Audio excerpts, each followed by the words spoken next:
Ini dia penyebab kompresor AC jebol. Ini kompresornya jebol ini ya. Suaranya sudah kasar, terus freonnya keluar dari as. Ya, ini oli sama freonnya ya. Penyebab kompresor jebol itu utamanya di sini ya. Penyebabnya di sini.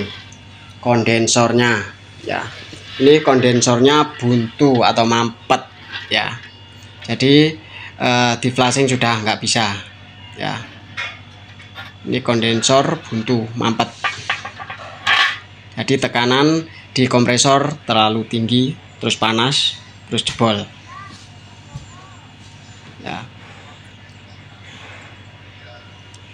Kalau kompresor jebol itu harus diganti satu set ya, sama kondensornya diganti satu set. Terus jangan lupa selang-selang ya, selang-selang ini pipa itu harus di flashing atau dibersihkan ya. Ini dibersihkan pakai thinner bisa ya, pakai bensin bisa, tapi dibersihkan nanti dijemur sampai kering ya, baru bisa dipasang lagi.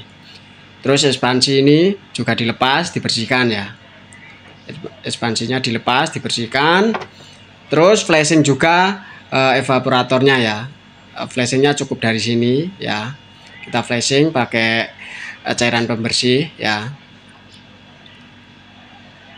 Dari sini nanti kita masukkan cairan pembersih, terus ditekan atau disemprot pakai tekanan angin ya. Nanti biar keluar kotorannya.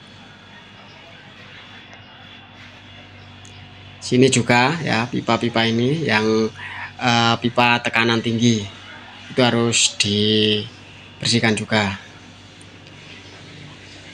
ya. Oke, itu saja informasi dari saya, semoga bermanfaat. Sekian, wassalamualaikum warahmatullahi wabarakatuh.